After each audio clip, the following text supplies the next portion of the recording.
The next point in the lecture is about constant models, and these constant models will help us to understand a bit of what is at the core of regression. Okay, so the constant models in themselves, they are already very useful models. As you can see, you can partition the x1, x2 plane into small regions and then approximate the y value within those regions with just a constant. So constant value models by themselves, they are also useful. Okay, so let's say that we are asked what is the maximum daily temperature in the Retiro Park of Madrid in December, and what is the variability around that maximum daily temperature. So here we have a plot over years of what is the maximum daily temperature. So we see this is summer, this is December, and then we are asked about December. So we take the values from December, so those are the cyan samples here. We have a collection of data like this one. So this column represents the data that we have collected for several Decembers. And then we want to fit a model of this kind. So the maximum temperature will be a constant plus some noise.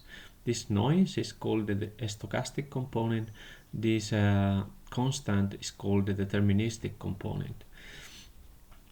So the stochastic component is supposed to have to be a random variable whose distribution is Gaussian with zero mean and a particular variance. This is the population variance. That the population variance itself is unknown, but we can try to estimate from the observed data. So what is the best estimate for this beta 0?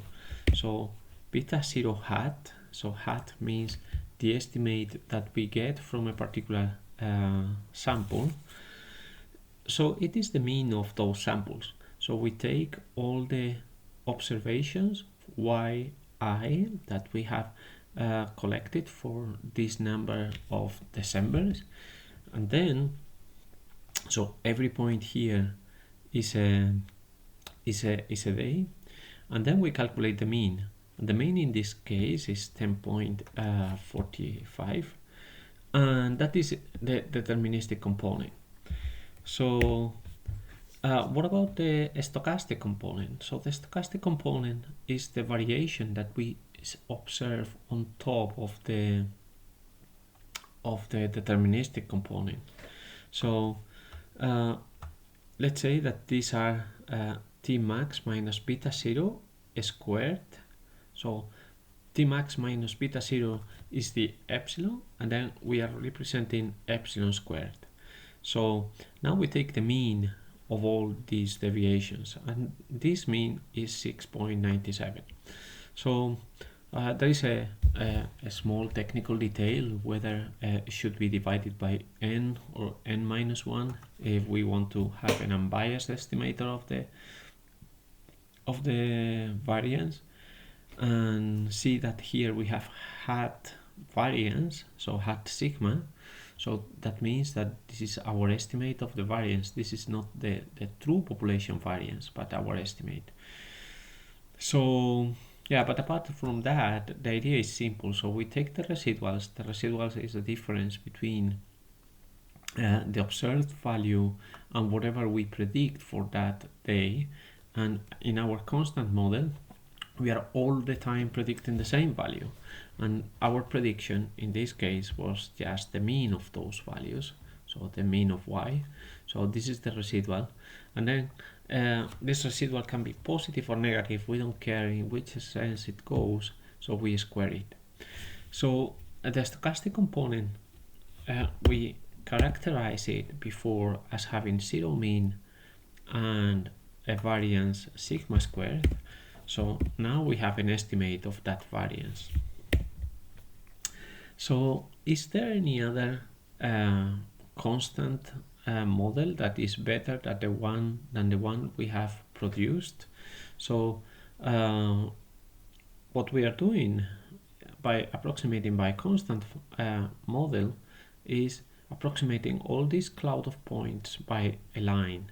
So this line is constant, so we don't care which sample it is, we always predict the same value. We said that our mean was 10.45, so this 10.5 is pretty close to it. It is not the best one. And this is a slightly lower, this is a slightly larger. And what we see is that if we compute the residuals from each one of these points to these supposed to be better beta zeros, then what we have is that these, for instance, in this C3, in this condition 3 or constant 3, we have very, very large residuals.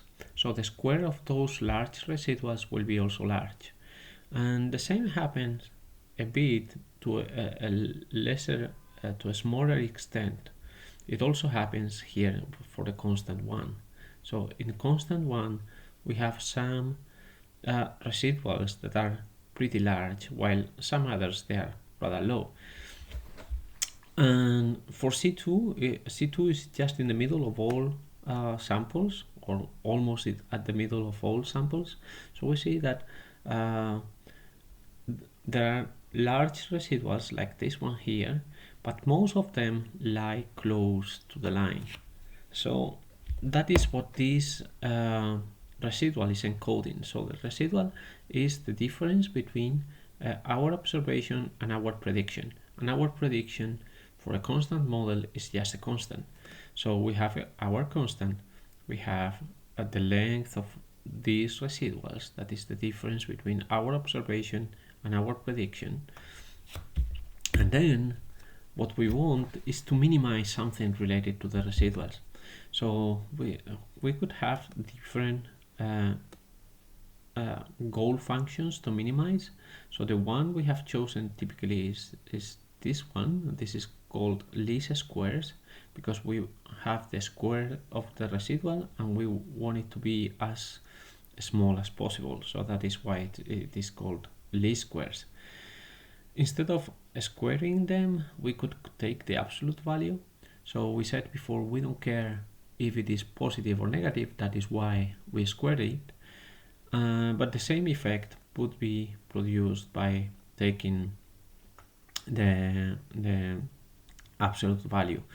In the estimate there is a difference. So the least squares produces the best constant minimizing the least squares is the mean, while the best constant minimizing the absolute deviation or the absolute residuals is the median.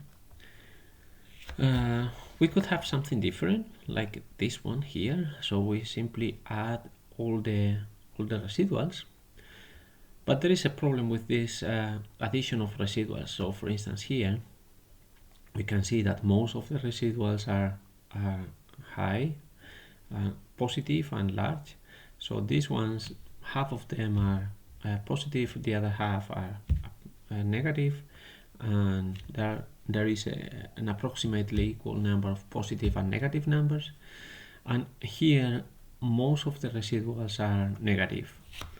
Okay, so if we keep on our function that is adding the residuals, we will want to have beta 0 as large as possible, because with beta 0 as large as possible, most of the residuals are negative, and then this addition will have a lot of negative numbers, and we are minimizing that function. So we want beta 0 to go to infinity, so that this sum of residuals is minimized.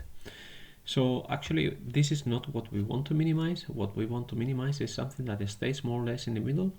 So here we have the least squares, so we don't care if the residual is positive or negative, so we square it or we take the absolute value. And then those two functions have a clear minimum, and it is unique for particular setups. Okay, so now we started with our model that was y, or the maximum temperature in December will be a constant plus some residual, and our prediction will always be beta 0 hat, and this beta 0 hat we have to estimate somehow from the data. We have estimated 10.45, that is the mean of all the values, and we know that this is the minimizer of the least squares problem. But then we may wonder how certain we are, what is the uncertainty that we have on that constant. So we know from first year statistics course that if you have an estimate of the variance, so if you have an estimate of the mean, the variance of that estimate goes with sigma squared divided by n, where sigma squared is the variability of the observations and n is the number of samples. So the more samples you have, the less uncertainty you will have on what is the mean of that population. So this sigma squared over n is also called the standard error of the variable mu. And then we can compute what is the standard error, because our beta 0, the estimate of beta 0 is just the mean. So the standard error of beta 0 will be the same, will be sigma squared divided by n. And this standard error somehow represents what is the expected variation if the sample changes. So if instead of looking at the maximum temperature between 2010 and 2020, I go for the maximum temperature between 2000 and 2010. So I use 10 different years. So the exact mean will be slightly different, and how much different these estimates will be.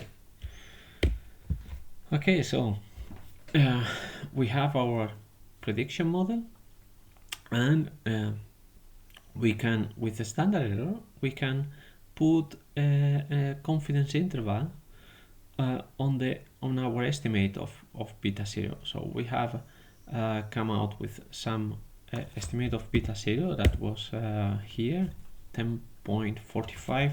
If I change the sample, but from an equally distributed set of observations, so all Decembers, whatever year I look at, then I will obtain different beta 0 hats. So the confidence interval on this beta 0 is this one. So it is my current estimate plus minus twice the standard error of beta 0 hat. And this 2 is related to this 95%. The standard error in this particular data set is 0.14 centigrade degrees. And then my confidence interval would be my current estimate, that is 10.45 plus minus twice this amount. So that is from 10.2 to 10.7. So this is all for the constant model, and see you next time.